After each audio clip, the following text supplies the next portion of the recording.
Hindustan news পয়েন্টে আপনাকে স্বাগত। না, যারা তৃণমূলের প্রার্থী হয়, হ্যাঁ, তৃণমূলের সো-কল্ড সেকেন্ড ইন কমান্ডের ঘনিষ্ঠ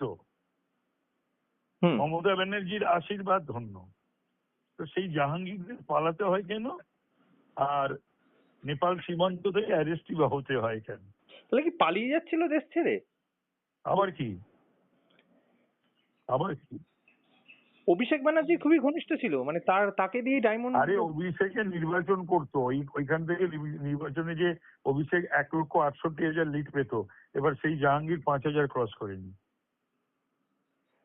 মানুষকে ভোট দিতে দিত না, সাপটা চলতো, হিন্দুদের ভোট দিতে দিত না, হিন্দু ব্রাহ্মণকে এই ভয় দেখিয়ে ঘিরে রাখতো, তারপরে ইভিএম মেশিনে সব সেলো টেপ লাগিয়ে দিত একটা বোতাম ছাড়া, তারপরে ইয়ে ক্যামেরা, ওয়েব ক্যাম গুলোকে ঘুরিয়ে রাখতো।